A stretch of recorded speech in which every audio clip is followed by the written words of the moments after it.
Dear students, good morning. இன்றைக்கி 12th standard economics கிளாஸில் என்ன பார்க்க போகிறோம் அப்படின்னு பார்த்தீங்கன்னா, ஹிஸ்ட்ரி ஆஃப் ஃபினான்ஸ் கமிஷன், அதாவது நிதிக்குழுவின் தோற்றம் என்ன, நிதிக்குழுவினுடைய வரலாறு என்ன அப்படின்னு பார்க்க போகிறோம்.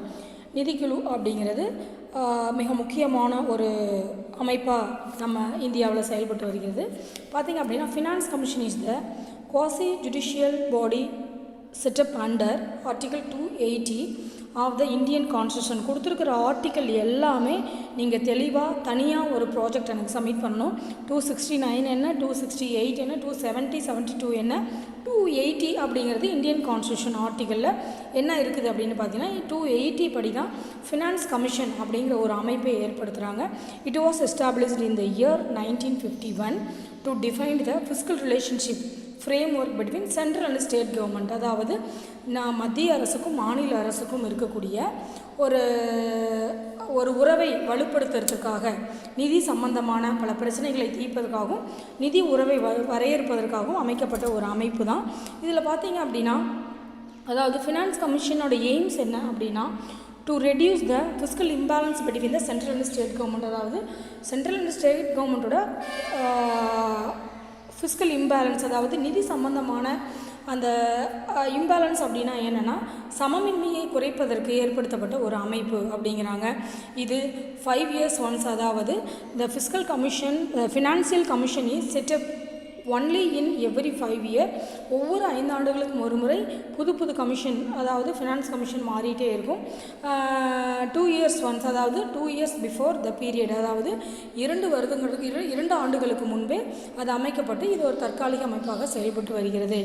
அதாவது 14வது நிதிக்குழு 2013 அமைக்கப்பட்டு அதன் பரிந்துரைகள் ஏப்ரல் 1, 2015 முதல் மார்ச் 2020 வரை செல்லத்தக்கதாக உள்ளது அப்படின்னு சொல்லியிருக்காங்க.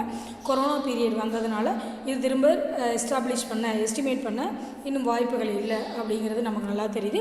15th ஃபினான்ஸ் கமிஷன் நவம்பர் 2017 அமைக்கப்பட்டு அதன் பரிந்துரைகள் ஏப்ரல் 1, 2020 முதல் நடைமுறைப்படுத்தப்படும் அப்படின்னு சொல்லியிருக்காங்க. இப்போ ஏப்ரல் 2020 முடிஞ்சு நடைமுறையில் இருக்குது. நெக்ஸ்ட் ஃபினான்ஸ் கமிஷன் இப்போ நடைமுறையில் இருக்குது அப்படிங்கிறது நமக்கு தெரியுது. நெக்ஸ்ட் பார்த்தீங்க அப்படின்னா, ஒவ்வொரு ஃபினான்ஸ் கமிஷனுக்கும் யார் ஒரு சேர்பர்சன் இருப்பாங்க, ஒரு சேர்மன் இருப்பாங்க. அவங்க யார் அப்படிங்கிறத தெளிவாக கொடுத்துருக்காங்க. இதிலிருந்து உங்களுக்கு கன்ஃபார்மாக ஒரு 1 mark வரக்கூடிய வாய்ப்பு இருக்குது. இதில் பார்த்தீங்க அப்படின்னா, சேர்பர்சன் யார் இருக்கிறாங்க, அதாவது சேர்மன்ஸ் யார், அதாவது ஃபஸ்ட்டு ஃபினான்ஸ் கமிஷன் எப்போ ஆரம்பித்தாங்க அப்படின்னு பார்த்தீங்கன்னா, நிதிக்குழு 1951 ஃபஸ்ட்டு ஒவ்வொரு 5 years once இது ஆரம்பிச்சிருக்காங்க. கவனிங்க, first Neogy, KG Neogy chairman, second one Santhanam, third one Chanda, fourth one Raj Mannar ஞாபகம் வச்சுக்கணும், fifth one Mahavir Tyagi, sixth one Premananda Reddy, seventh one 1977 Shelat, eighth one Chavan, அதாவது ஒய்பி சவான் அவங்க வந்து சேர்மனாக இருந்தாங்க. 9th ஒன் சால்வே அப்படிங்கிறவர் இருந்தார். 10th ஒன் பந்த், அதாவது கேசி பந்த் அப்படிங்கிறவங்க இருந்தாங்க. அதுக்கு அடுத்தது 11th ஒன் பார்த்தீங்க அப்படின்னா குஸ்ரே அப்படிங்கிறவர் இருந்தார். நெக்ஸ்ட்டு ரங்கராஜன், நெக்ஸ்ட்டு வஜய் எல் கோல்கர் அப்படிங்கிறவர் இருந்தார். நெக்ஸ்ட்டு ரெட்டி, லாஸ்ட் ஒன், அதாவது 15வது நிதிக்குழு 2017 NK சிங் அப்படிங்கிறவர் அதனுடைய சேர்மனாக இருக்கிறாரு. இது செயல்படும் காலகட்டமும் இங்கே தெளிவாக கொடுத்துருக்காங்க. இயர் எத்தனாவது, இதிலிருந்து கண்டிப்பாக ஒரு 1 mark அல்லது 2 mark வரக்கூடிய வாய்ப்பு இருக்கலாம். ஏன் அப்படின்னா, ஒரு இயர் கேட்டு அந்த இயரில் அது எத்தனாவது நிதிக்குழு அப்படின்னும் கேட்கலாம், அல்லது அதோடைய சேர்மன் யார் அப்படின்னும் கேட்கலாம். இதற்கான வாய்ப்புகள் அதிகமாக இருக்குது. ஸோ இந்த டேபிளை மெமரி பண்ணிக்கணும். நெக்ஸ்ட் பார்த்தீங்க அப்படின்னா, நிதிக்குழுவினுடைய பணிகள் என்னென்ன, functions of finance commission of India, இதோடைய பணிகள் என்னென்ன அப்படின்னு பார்த்தீங்கன்னா, அதாவது ஆர்டிக்கிள் 283 நிதிக்குழுவுடைய பணிகள் என்னென்ன அப்படின்னு பார்த்தீங்கன்னா, குடியரசுத் தலைவருக்கு பின்வருமாறு பரிந்துரைகள் செய்கிறாங்க. அவங்க வந்து யாருடைய பரிந்துரைகள் செய்கிறாங்க அப்படின்னு பார்த்தீங்கன்னா, குடியரசுத் தலைவர் யாருன்னா பிரசிடென்ட் ஆஃப் இந்தியா, அவருக்கு கீழே தான் இது செயல்படுது. இதோடைய ஃபஸ்ட்டு ஃபங்க்ஷன் என்ன அப்படின்னு பார்த்தீங்கன்னா, the distribution between the union and the state of the net proceed of taxes which may be divided between the between them and the allocation among the state, அதாவது ஸ்டேட்டுக்கும் சென்ட்ரலுக்கும் யூனியனுக்கும் என்னென்ன அலோகேஷன்ஸ் ஆஃப் ரிசோர்ஸஸ் இருக்குது, அதுக்கு என்னென்ன அந்த டேக்ஸில் வர ரெவென்யூவை எப்படியெல்லாம் allocate பண்ணலாம், எப்படி வருவாய்களை ஒதுக்கீடு செய்யலாம் அப்படிங்கிறத பற்றி சொல்லக்கூடியது. செகண்ட் ஒன் என்ன அப்படின்னு பார்த்தீங்கன்னா, to determine the quantum of grants in aid to be given by the central to state, அதாவது ஆர்டிகிள் 275 என்ன சொல்லியிருக்காங்கன்னா, மத்திய அரசு மாநிலத்திற்கு வழங்க உள்ள மானிய அளவு பற்றியும், அதாவது மானியங்கள் சப்சிடி என்ன கொடுக்குறாங்க மத்திய அரசு, அதாவது சென்ட்ரல் கவர்மெண்ட்டு ஸ்டேட் கவர்மெண்ட்டுக்கு என்னென்ன சப்சிடிஸ் கொடுக்குறாங்க அப்படிங்கிறதையும், மாநிலங்களை பெறுவதற்கு அதாவது சப்சிடிஸை பெறுவதற்கு என்னென்ன தகுதிகள் இருக்கணும் அப்படிங்கிறதையும் வரையறை செய்வது இந்த ஆர்டிகிள் 275(3), அதாவது 275(1) சொல்லியிருக்காங்க என்னென்ன தகுதிகள் இருக்குது அப்படின்னு. Next how taxes are split, tax எப்படி ஸ்ப்ளிட் பண்ணுறாங்க அப்படின்னு பார்த்தீங்கன்னா, அதாவது 42% மாநிலங்களுக்கும் 58% மத்திய அரசுக்கும் டேக்ஸ் என்ன பண்ணுறாங்கன்னா டிவைட் பண்ணுறாங்க. இதில் ஜிஎஸ்டி வந்ததுனால மாநில அரசுக்கு 50% இப்போ வாங்கிட்டுருக்கோம். சரியா, இதுதான் டேக்ஸை ஸ்ப்ளிட் பண்ணுறது.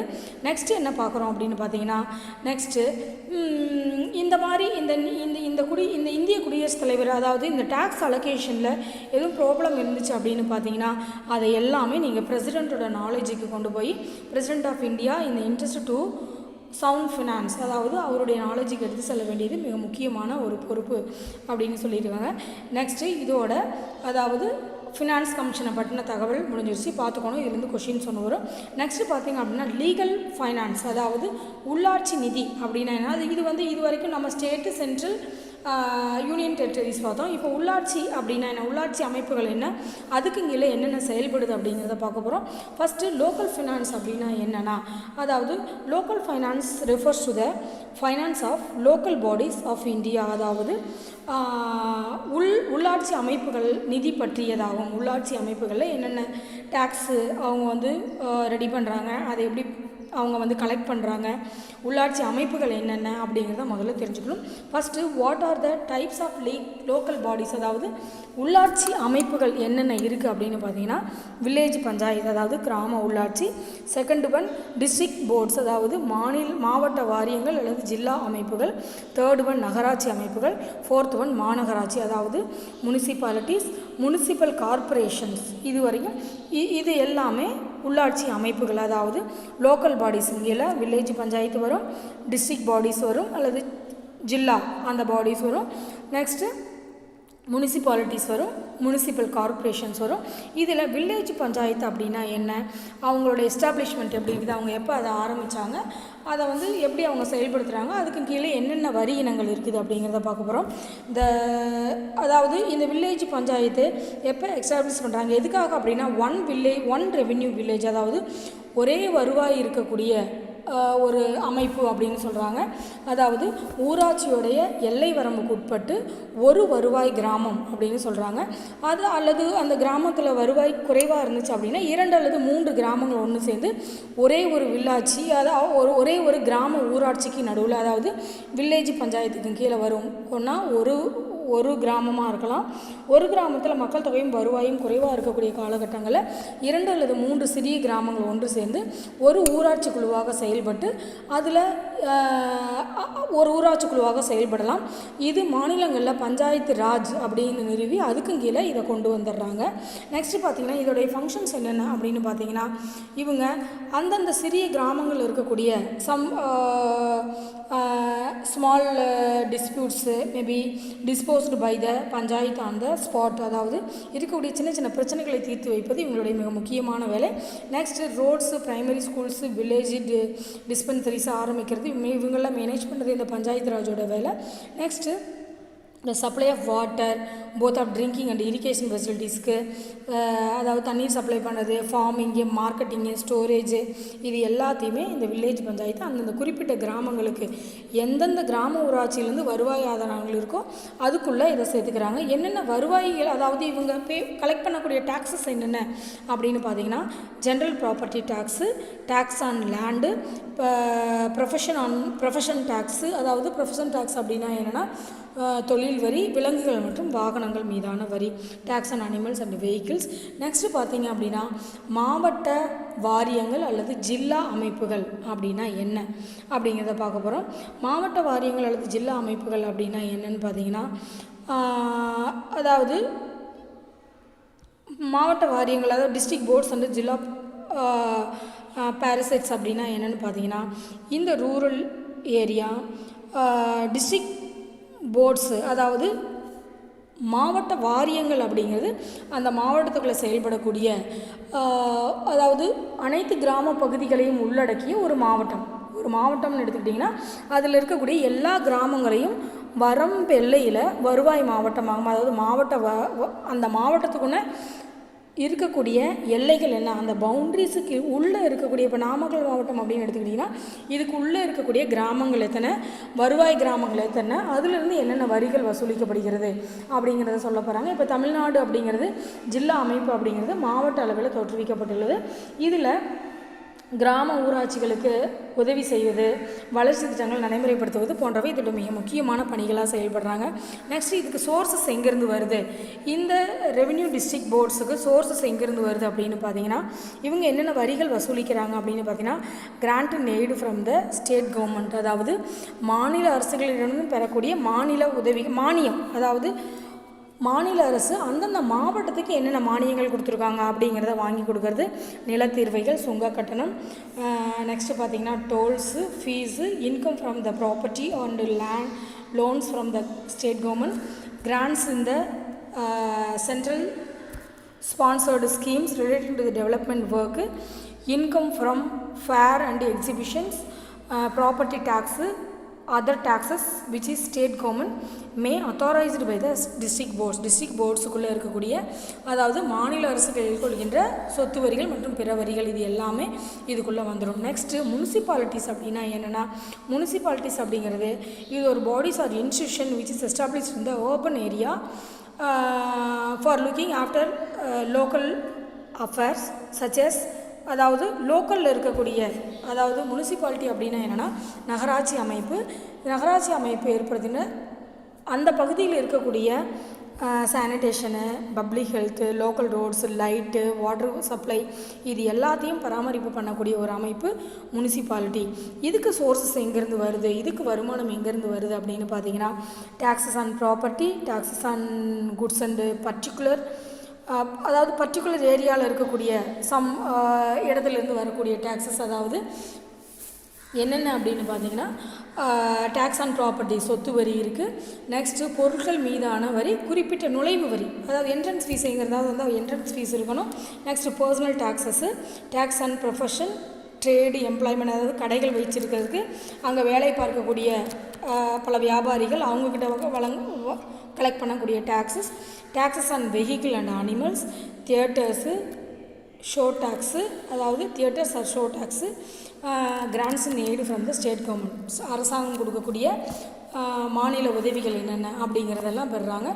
நெக்ஸ்ட்டு பார்த்திங்க அப்படின்னா முனிசிபல் கார்ப்பரேஷன், அதாவது மாநகராட்சிகள், சென்னை போன்ற மாநகராட்சிகள் பெறக்கூடிய, அதுக்கு எதுக்காக அப்படின்னு பார்த்தீங்கன்னா அவங்க இதே போல் தான், அதாவது முனிசிபாலிட்டிஸோட வேலை தான் இது கொஞ்சம் பெரிய லெவலில் இருக்கும்.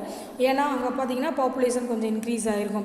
ஸோ நெக்ஸ்ட்டு பார்த்திங்க அப்படின்னா இவங்களுக்கு வரி ஆதாரங்கள் எங்கேருந்து கிடைக்கிது அப்படின்னு பார்த்தீங்கன்னா tax on property, vehicle animal tax, tax on trade, calling and employment, theatres and show tax, tax on goods, இந்தமாரி நிறைய விதங்களில் என்ன இருக்குது அப்படின்னு பார்த்தா நுழைவு வரி, அதாவது ஒரு இதுக்குள்ளே நுழையணும், முனைம வரி, இது எல்லாமே விளம்பரங்கள் மீதான வரி, இது எல்லாமே முனிசிபல் கார்ப்பரேஷனுக்கு உங்களுக்கு டேக்ஸாக வந்துடும்.